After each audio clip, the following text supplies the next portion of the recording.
नमस्कार, बहुत बहुत स्वागत है आप सभी का। आप देख रहे हैं सुबह 9 बजे। मैं हूं आपके साथ प्रीति और आइए शुरुआत कर लेते हैं हेडलाइंस के साथ।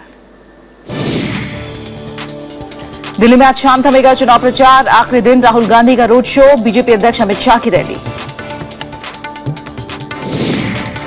शांतिपूर्ण और निष्पक्ष चुनाव की तैयारी में जुटा चुनाव आयोग। आधी रात से सील होगी दिल्ली की सीमाएं। बोगस वोटिंग रोकने पर विशेष जोर। एलसी गोयल होंगे नए केंद्रीय गृह सचिव। अनिल गोस्वामी ने दिया इस्तीफा। मतंग सिंह की गिरफ्तारी रोकने के लिए सीबीआई पर दबाव बनाने का आरोप। गुजरात में स्वाइन फ्लू से 8 और राजस्थान में 5 लोगों की मौत। दोनों राज्यों में साल H1N1 वायरस ने ली 120 लोगों की जान।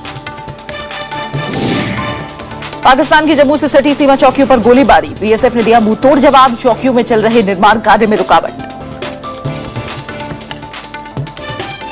बात सबसे पहले दिल्ली के चुनावी दंगल की। विधानसभा चुनाव के सियासी सबर में आज शाम प्रचार खत्म हो जाएगा। प्रचार के आखिरी दिन सभी पार्टियां मतदाताओं को लुभाने की पुरजोर कोशिश करेंगी। बीजेपी अध्यक्ष अमित शाह, कांग्रेस उपाध्यक्ष राहुल गांधी, पूर्व प्रधानमंत्री मनमोहन सिंह, आम आदमी पार्टी के संयोजक अरविंद केजरीवाल समेत कई आला नेताओं के रोड शो और जनसभाएं होंगी। दिल्ली विधानसभा चुनाव के मद्देनजर आज प्रचार का आखिरी दिन है। सभी पार्टियों के स्टार प्रचारक और उम्मीदवार आज जमकर प्रचार करेंगे। 70 विधानसभा सीटों पर बीजेपी अध्यक्ष अमित शाह समेत पार्टी के सांसद और कई केंद्रीय मंत्री प्रचार करेंगे। कांग्रेस उपाध्यक्ष राहुल गांधी आज ओखला और सुल्तानपुर में रोड शो करेंगे, तो पार्टी के स्टार प्रचारकों के अलावा पूर्व केंद्रीय मंत्री भी प्रचार की बागडोर संभालेंगे। पूर्व प्रधानमंत्री मनमोहन सिंह आज हरिनगर इलाके में एक रैली को संबोधित कर सकते हैं। आम आदमी पार्टी ने भी प्रचार के आखिरी दौर के लिए व्यापक तैयारियां की हैं। पार्टी के राष्ट्रीय संयोजक अरविंद केजरीवाल समेत कई नेता जगह जगह जनसभाएं और रोड शो करेंगे। इसके अलावा तमाम दलों के आला नेता और उम्मीदवार भी जनता को लुभाने की पूरी कोशिश करेंगे। आज शाम प्रचार खत्म होने के बाद उम्मीदवार घर घर जाकर वोटरों से समर्थन मांगेंगे। Bureau report, Rajya Sabha TV. और दिल्ली में चुनाव प्रचार के आखिरी दौर में सभी पार्टियों ने पूरी ताकत झोंक रखी है। बुधवार को प्रधानमंत्री नरेंद्र मोदी ने जहां कांग्रेस और आम आदमी पार्टी पर जमकर हमला बोला और दिल्ली में स्थिरता और विकास के लिए वोट की अपील की, वहीं दूसरी तरफ राहुल गांधी ने मेक इन इंडिया के बहाने मोदी सरकार पर निशाना साधा। दिल्ली में चुनाव प्रचार थमने में 24 घंटे से भी कम का वक्त बचा है। दक्षिण दिल्ली के अम्बेडकर नगर में प्रधानमंत्री ने प्रचार की अपनी आखिरी रैली में राजधानी दिल्ली की स्थिरता और विकास के लिए वोट मांगा। साथ ही उन्होंने कांग्रेस के पिछले 15 साल के शासन और आम आदमी पार्टी के चुनावी खर्चे से लेकर फंडिंग पर सवाल खड़े किए। हमें 5 साल में 16 साल का गड्ढा भरना है। 16 साल की गलतियों को मिटा करके सही दिशा में दिल्ली को विकास की नई ऊंचाइयों पर ले जाना है। उधर कांग्रेस उपाध्यक्ष राहुल गांधी ने भी रैली और रोड शो किया। जहांगीरपुरी में राहुल ने दिल्ली में कांग्रेस सरकार के पिछले 15 साल के कामकाज को गिनाया। राहुल ने केंद्र सरकार की नीतियों पर हमला किया और मेक इन इंडिया अभियान के सहारे प्रधानमंत्री पर निशाना साधा। मोदी जी ने कहा कि मैं आप सबको रोजगार दूंगा। मेक इन इंडिया, करोड़ों रुपए मार्केटिंग में लगा दिए कि भैया make in India, make in India, make in India. आप मुझे बताओ, मेक इन इंडिया कुछ बना? कुछ बना? 10 लाख रुपए का सूट पहनते हैं, अखबार के लोग कहते हैं वो भी मेक इन इंडिया नहीं है, वो भी मेक इन यूके है। दिल्ली में मतदान का वक्त नजदीक आते आते राजनीतिक दलों का प्रचार जहां चरम पर है, वहीं राजनीतिक दल जनता से नए नए वादे भी कर रहे हैं। दिल्ली में 7 फरवरी को मतदान होगा और 10 फरवरी को चुनाव नतीजे आएंगे। प्रणब गोस्वामी के साथ विशाल दहिया, राज्यसभा टीवी। राजनीतिक पार्टियों के चंदे को लेकर शुरू हुआ विवाद थमने का नाम नहीं ले रहा है। बीजेपी और आम आदमी पार्टी के बीच चंदे में पारदर्शिता को लेकर रस्साकशी चल रही है। केंद्रीय वाणिज्य मंत्री निर्मला सीतारमण ने आम आदमी पार्टी को मिले चंदे पर फिर से सवाल खड़े किए हैं। उन्होंने आरोप लगाया कि आम आदमी पार्टी ने चंदा हासिल करने के बदले एसके नाम की कंपनी को टैक्स में छूट का फायदा पहुंचाने की कोशिश की। आपके ऊपर ये जिम्मेदारी जरूर है कि जनता को मन में रखते हुए आप जवाब दो, आपके पॉलिटिकल अफेयर्स कमेटी में ये 2 करोड़ का क्लियरेंस कैसे हुई? अब मैं ये भी जोड़ रही हूं, वो डायरेक्टर्स भी एसकेएम के डायरेक्टर्स थे, क्या उसमें क्विड प्रो को कुछ था क्या? जवाब देना सबके लिए अच्छा है। दिल्ली विकास प्राधिकरण ने द्वारका नाम से उपनगर बसाया, लेकिन यह विधानसभा क्षेत्र अनाधिकृत कॉलोनियों से अटा पड़ा है। मध्यम वर्ग की बसावट के चलते चुनावी मुद्दों की सूची में बिजली, सड़क, पानी से लेकर रोजगार अहम है। तीनों पार्टियां यहां जीत के दावे करती नजर आ रही हैं। ये है दिल्ली का द्वारका विधानसभा क्षेत्र। करीब 1,70,000 मतदाताओं वाली इस सीट पर कुछ मुद्दे यहाँ की तकदीर तय करेंगे। यहाँ की अनधिकृत कॉलोनियों के लिए पानी सबसे बड़ा मुद्दा है। सारे नेता यहाँ की मुश्किलों के लिए एक दूसरे को जिम्मेदार ठहरा रहे हैं। तीसरा चुनाव भी विकास की बात, सबका साथ सबका विकास, यही सोच रही है हमारी। अपने यहाँ इलाके के अंदर पानी, बिजली, सीवर, सड़कें, लाइट, इन सबकी चिंता करते हुए हमने काम कराए यहाँ पर। कांग्रेस ने द्वारका विधानसभा सीट पर इस बार महाबल मिश्रा को चुनाव मैदान में उतारकर बड़ा दांव खेला है। वो 1 बार पार्षद, 3 बार विधायक और 1 बार सांसद रह चुके हैं। हालांकि बीते लोकसभा चुनाव में उन्हें पश्चिमी दिल्ली से हार का सामना करना पड़ा था। ऐसे में ये चुनाव भी उनके लिए आसान नहीं है। वहीं आम आदमी पार्टी नए समीकरण में अपनी दावेदारी पेश कर रही है। लोगों से पूछिए, महल नहीं दिखाई दे रही है आपको? इतनी ऊंची ऊंची महल है। यदि विकास नहीं हुआ होता तो ये 5-5 मंजिल बनी नहीं होती। हमने विकास किया, हमने विकास किया है। हमारे जाने के बाद इन लोगों से पूछिए जो हमने विकास क्या किया है। जिन बातों के लिए, जिन आदर्शों के लिए लाल बहादुर शास्त्री ने अपनी जिंदगी जी, उन आदर्शों को लेकर दोबारा अगर उस मशाल को लेकर कोई दोबारा चल रहा है तो अरविंद केजरीवाल है। तो मैंने भी अपना ये फर्ज समझा कि शास्त्री जी के नाम के साथ अगर वफाई करनी है तो इस समय अपनी नौकरी छोड़ के ऐसे आदमी के साथ लग जाओ जो देश में दोबारा ईमानदारी, सच्चाई और निस्वार्थ देश सेवा की बात रख रहा है। हार जीत से ज्यादा द्वारका के लोग जिस चीज की बात जो रहे हैं वो है उनकी समस्याओं का निदान। रविंद्र सिंह शौरान, राज्यसभा टीवी। चुनाव आयोग ने दिल्ली में मतदान की तैयारियों को अंतिम रूप देना शुरू कर दिया है। शांतिपूर्ण मतदान के लिए कड़ी सुरक्षा व्यवस्था की जा रही है। वहीं आधी रात के बाद से दिल्ली की सीमाएं बंद कर दी जाएंगी। चुनाव आयोग ने मतदाता फोटो पहचान पत्र में छोटी मोटी गलतियों को अनदेखा करने की बात कही है।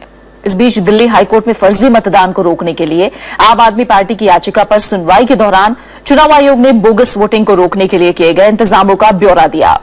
आयोग ने कहा कि शांतिपूर्ण और निष्पक्ष चुनाव के मद्देनजर उसने पुख्ता इंतजाम किए हैं।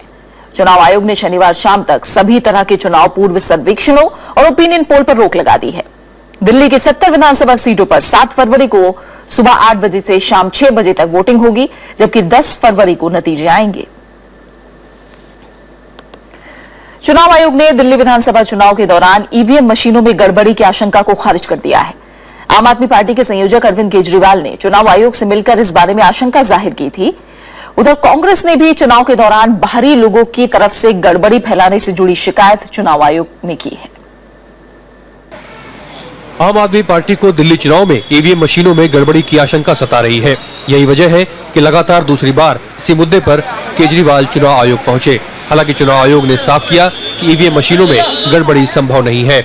उनसे हमने बात की थी और उन्होंने कहा कि मशीनों को लेके जो भी संदेह है, मशीनों को टैंपर बिल्कुल नहीं किया जा सकता उन्होंने कहा, और कुछ टेक्निकल ऑब्जेक्शंस हो सकती हैं, वो तो कहीं भी पॉसिबल है।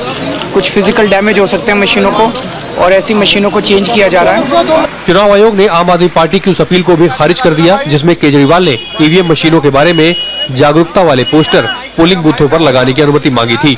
इसके अलावा चुनाव में बाहरी लोगों की ओर से गड़बड़ी की आशंका को लेकर कांग्रेस भी बुधवार को चुनाव आयोग पहुंची। ऐसे लोगों के खिलाफ सख्त कार्रवाई की जानी चाहिए। जो गेस्ट हाउसेज या होटल्स ऐसे हैं उन पे सब जगह उनका छानबीन होनी चाहिए, देखना चाहिए कि कौन लोग हैं जो नॉन रेजिडेंट है, नॉन वोटर्स हैं। हाँ, उन सबको देख के उनको दिल्ली से बाहर करना चाहिए। उधर बीजेपी का कहना है कि अरविंद केजरीवाल सिर्फ सुर्खियां बटोरने के लिए सनसनीखेज आरोप लगाते हैं। उन्होंने हर टाइम ऐसी बात करनी है जो आपकी खबर में रहे, ये आपको समझना चाहिए। दरअसल अरविंद केजरीवाल इससे पहले भी कह चुके हैं कि ईवीएम मशीन में मतदान के लिए बटन भले ही किसी दल के लिए दबाया जाए, लेकिन वोट सिर्फ बीजेपी को ही पड़ता है। इस बीच चुनाव आयोग ने हाईकोर्ट को यह जानकारी दी है कि केजरीवाल दिल्ली के ही मतदाता हैं और उनका नाम नई दिल्ली विधानसभा क्षेत्र की मतदाता सूची में सही तरीके से दर्ज है। कांग्रेस नेता किरण वालिया और एक एनजीओ की ओर से याचिका में यह सवाल उठाया गया था कि उत्तर प्रदेश के निवासी होने के बाद केजरीवाल भला नई दिल्ली विधानसभा सीट से चुनाव कैसे लड़ सकते हैं। विपिन चौहान, राज्यसभा टीवी। दिल्ली विधानसभा चुनाव में 55 सीटों पर वाम दलों के संयुक्त मोर्चे ने आम आदमी पार्टी को समर्थन देने का ऐलान किया है। लेफ्ट पार्टियों ने कहा है कि बीजेपी और कांग्रेस को दिल्ली की सत्ता से दूर रखने के लिए मोर्चे ने यह फैसला किया है। वाम दलों का संयुक्त मोर्चा 15 सीटों पर चुनाव लड़ रहा है। ऐसे में बाकी बची 55 सीटों पर लेफ्ट पार्टियां आम आदमी पार्टी उम्मीदवारों को समर्थन दे रही हैं। आपके साथ हमारा कोई गठबंधन या अलायंस नहीं है, लेकिन भाजपा और कांग्रेस, जब दो कैंडिडेट्स हैं भाजपा और कांग्रेस, तो हमारी पार्टी के लोग क्या करें, ये सवाल उठा था। तो हमने कहा पहले भी हम करते थे इस तरह। सीपीएम ने कहा है कि वो सांप्रदायिकता से लड़ने के लिए कांग्रेस का हाथ मिलाने को तैयार है, लेकिन वो किसी तरह का चुनावी तालमेल नहीं करेगी। 21वीं पार्टी कांग्रेस के लिए जारी राजनीतिक प्रस्ताव में सीपीएम ने सांप्रदायिकता को मुख्य चुनौती माना। राजनीतिक प्रस्ताव में वामपंथी और लोकतांत्रिक दलों की एकता पर जोर दिया गया है। सीपीएम का कहना है कि नरेंद्र मोदी सरकार आने के बाद देश में सांप्रदायिक घटनाएं बढ़ी हैं। पार्टी के राजनीतिक प्रस्ताव में कहा गया है कि लोकसभा चुनाव में बीजेपी को पूर्ण बहुमत मिलने के बाद से हिंदूवादी संगठन आक्रामक हुए हैं। पार्टी ने कहा है कि वो नव उदारवादी आर्थिक नीतियों से लड़ेगी, लेकिन सांप्रदायिकता से लड़ना उसके एजेंडे में सबसे ऊपर होगा। इसके लिए वो कांग्रेस पार्टी का साथ लेने से भी परहेज नहीं करेगी। If attack on democracy, we will join hands with anyone. And we have said here, in the fight against communalism, we will work for the broadest mobilization of all secular democratic forces. CPM ने पश्चिम बंगाल में तृणमूल कांग्रेस पर हिंसा फैलाने का आरोप लगाया है। Party का कहना है कि वो तृणमूल कांग्रेस के साथ बीजेपी का भी मुकाबला करेगी। As far as the BJP is concerned in West Bengal, our party and the left front is conscious of the efforts being made by the BJP to penetrate and gain ground in West Bengal. इसी साल अप्रैल महीने में CPM की party Congress होगी, जिसमें इस राजनीतिक प्रस्ताव को अनुमोदन के लिए पेश किया जाएगा। इस पार्टी कांग्रेस में पार्टी का नया नेता भी चुना जाएगा। श्याम सुंदर, राज्यसभा टीवी। अनिल गोस्वामी के इस्तीफे के बाद केंद्रीय ग्रामीण विकास सचिव एलसी गोयल देश के नए गृह सचिव होंगे।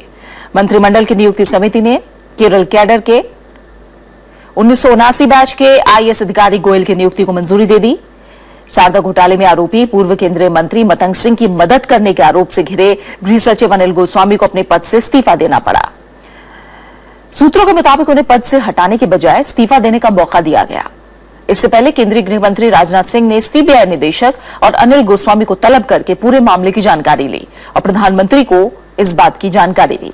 गोस्वामी पर मतंग सिंह की गिरफ्तारी रोकने के लिए सीबीआई पर दबाव बनाने का आरोप है।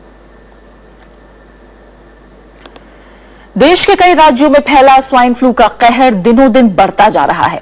गुजरात में 8 और राजस्थान में स्वाइन फ्लू से 5 और लोगों की मौत हो गई। राजस्थान में इस बीमारी से मरने वालों की तादाद 67 तक पहुंच गई है। महाराष्ट्र, तेलंगाना से लेकर तमिलनाडु तक ये फैल गया है। स्वाइन फ्लू से मरने वालों का आंकड़ा हर दिन बढ़ता जा रहा है। गुजरात में 53 लोग मारे गए हैं, तो तेलंगाना में इस बीमारी से मरने वालों की तादाद 36 हो गई है। वहीं महाराष्ट्र में अब तक 22 लोग अपनी जान गंवा चुके हैं। राजस्थान में ये बीमारी तेजी से फैल रही है। बुधवार को राज्य में 5 और लोगों की मौत हो गई। स्वाइन फ्लू का फैलाव निरंतर राजस्थान में बढ़ रहा है, चिंता का विषय है। हमने सभी चिकित्सकों की छुट्टियां रद्द कर दी है। सभी जिला चिकित्सालयों में आइसोलेशन बेड और आईसीयू की स्थापना कर दी है। सभी आवश्यक औषधियां जहां कमी है वहां लोकल परचेज करने के लिए अधिकृत कर दिया है। दिल्ली में अब तक स्वाइन फ्लू के 571 मामले सामने आ चुके हैं और उनमें से 5 मरीजों की मौत हो गई। केंद्रीय स्वास्थ्य मंत्री जेपी नड्डा ने भी पीड़ित राज्यों की तैयारियों की समीक्षा की और राज्यों को पूरी सहायता देने की बात कही।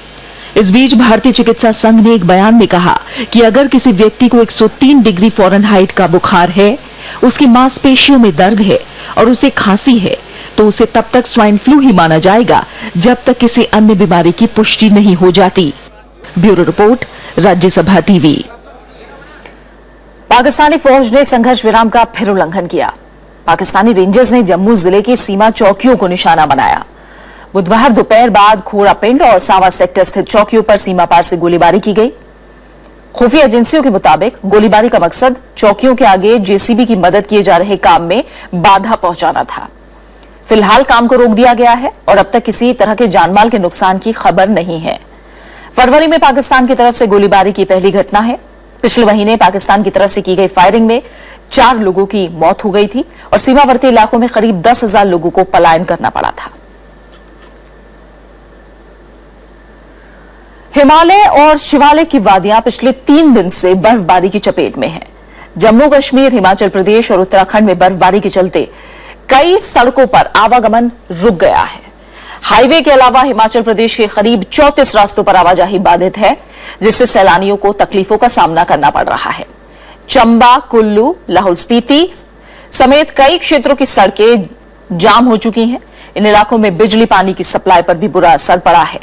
जरूरी सामानों से भरे ट्रक कई किलोमीटर लंबी कतार में मार्ग के खुलने का इंतजार कर रहे हैं। इस बर्फबारी की एक सकारात्मक तस्वीर भी ऊपर कर आ रही है। कश्मीर में बर्फबारी से सैलानियों के चेहरे जरूर खिले हुए हैं।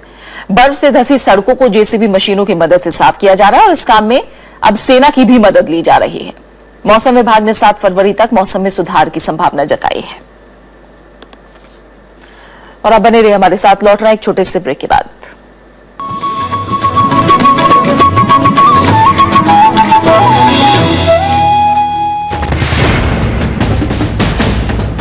साल दर साल देश ने देखा पहली बार राष्ट्रपति और उपराष्ट्रपति का चुनाव, 18 विधानसभाओं और लोकसभा का चुनाव, शानदार और निष्पक्ष कवरेज।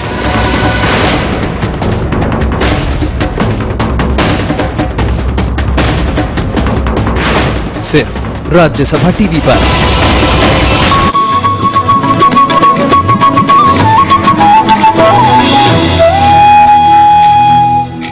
ब्रेक के बाद आपका स्वागत है। भारत में 2030 तक कोई भूखा नहीं रहेगा। हरियाणा के करनाल में 12वीं कृषि विज्ञान सम्मेलन में वैज्ञानिकों ने दावा किया है कि अगले 15 साल में कृषि उत्पादन में 20% की बढ़ोतरी होगी।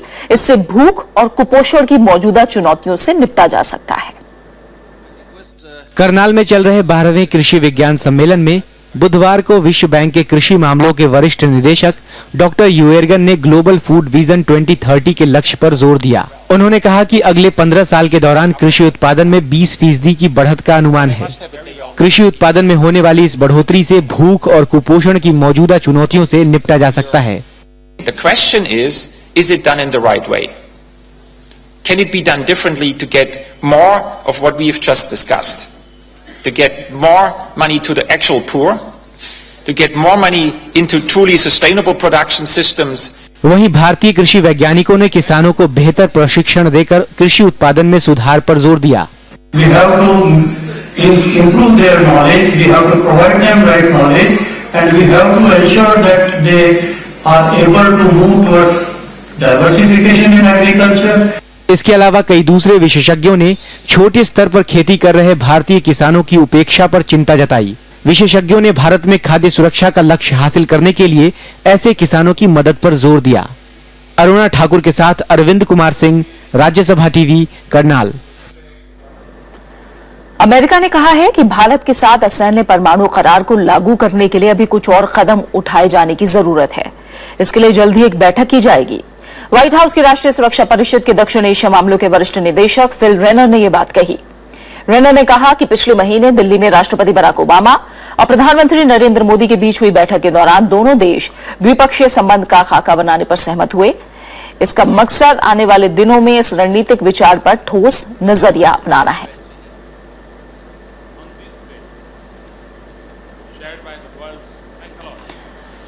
यूक्रेन संकट और गहराता जा रहा है। अलगाववादियों की तरफ से पिछले कई दिनों से जारी हमलों में कई लोगों के मारे जाने की खबर है।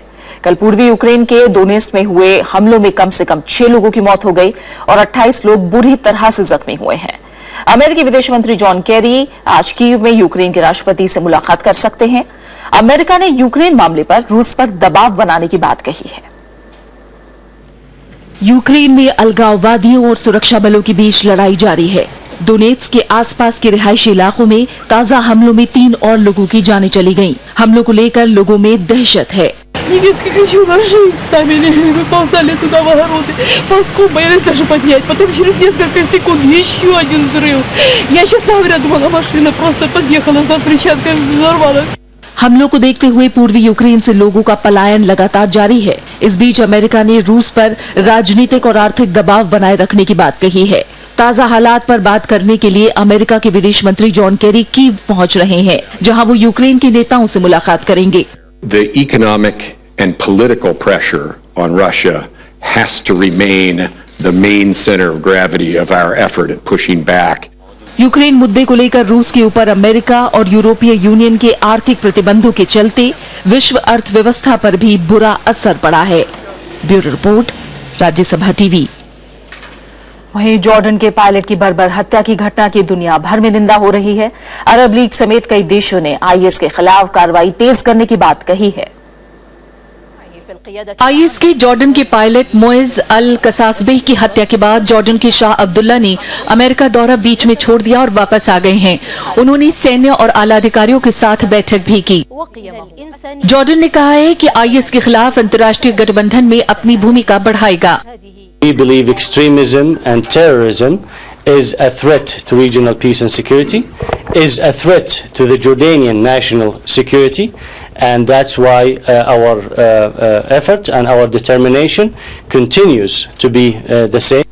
अरब लीग और तुर्की ने भी आईएस की बर्बर कार्रवाई की निंदा की है। Bakın ben bu vesileyle DAEŞ'in Ürdünlü pilotu yakma eylemini şu anda huzurlarınızda telin ediyorum, lanetliyorum. About the brutal, savage way of killing Lieutenant Muaz al-Kasasbeh is beyond belief. It is a barbaric act which should be condemned by everyone in the world. बच्चों के अधिकारों पर संयुक्त राष्ट्र की समिति ने IS के आतंकियों के बच्चों को यातना देने और आत्मघाती हमलावरों के तौर पर बच्चों के इस्तेमाल पर चिंता जताई। वहीं अमेरिका की अगुवाई वाले आईएस के खिलाफ बने अंतर्राष्ट्रीय गठबंधन ने आईएस के खिलाफ लड़ाई तेज करने की बात कही है। Bureau report, Rajya Sabha TV. America के न्यूयॉर्क में एक यात्री ट्रेन और कार की टक्कर में 6 लोगों की मौत हो गई और कई लोग जख्मी हुए हैं। टक्कर की वजह से ट्रेन के डिब्बे में आग लग गई। अधिकारियों के मुताबिक रेलवे क्रॉसिंग का दरवाजा बंद होने की वजह से कार पटरियों पर फंस गई थी। राष्ट्रीय परिवहन सुरक्षा बोर्ड दुर्घटना के कारणों की जांच कर रहा है।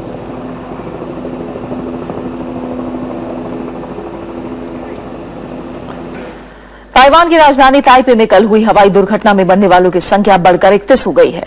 12 लापता लोगों की खोज के लिए आज सुबह फिर सर्च अभियान शुरू किया गया। बचाव दल विमान को काटकर अंदर फंसे लोगों को निकालने की कोशिश कर रहा है। यह विमान उड़ान भरने के कुछ देर बाद ही एक पुल से टकराकर कीलुंग नदी में गिर गया।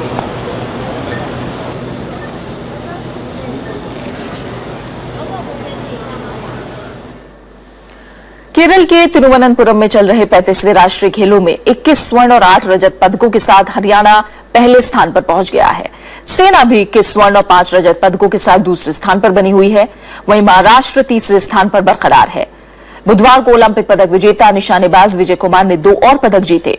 उन्होंने पुरुषों के 25 मीटर स्टैंडर्ड पिस्टल स्पर्धा में गुरप्रीत सिंह और ओंकार सिंह के साथ मिलकर सेना को टीम मुकाबलों का स्वर्ण पदक दिलाया। इसी स्पर्धा के व्यक्तिगत मुकाबलों में विजय को कांस्य पदक मिला, जबकि उन्हीं की टीम के गुरप्रीत ने स्वर्ण पदक जीता। स्क्वॉश में सौरभ घोषाल और जोशना चिन्नाप्पा ने व्यक्तिगत स्पर्धा के स्वर्ण पदक हासिल किए हैं।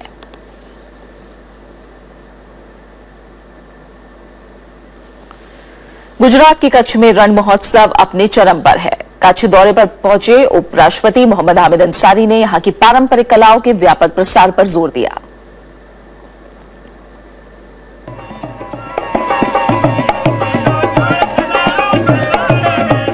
ये दृश्य है सैलानियों और कलाकारों के लिए बनाए गए तंबुओं का। जो कि रण उत्सव की खासियत और पहचान बन चुके हैं। सैलानी कच्छ के हस्तशिल्प से न सिर्फ रूबरू हो सकते हैं, बल्कि स्थानीय शिल्पियों द्वारा बनाए गए बारीक काम देख सकते हैं और बुनाई का जादू सीख भी सकते हैं। इन शिल्पियों ने अपनी पुरातन कला और विरासत को पूरी प्रामाणिकता और प्रतिष्ठा के साथ जीवित भी रखा है। मैं रोगन आर्टिस्ट हूँ। रोगन एक हमारी 300 साल से परंपरा है। हमारे परिवार में ये काम हो रहा है और हमारा लड़का अभी 8वीं जनरेशन है जो काम कर रहा है। और ये कहा जाता है कि अभी लुप्त होती हुई कला है, लेकिन मैं उनसे सहमत नहीं हूँ। इस बार देश के उपराष्ट्रपति हामिद अंसारी ने कच्छ का 2 दिन का दौरा किया।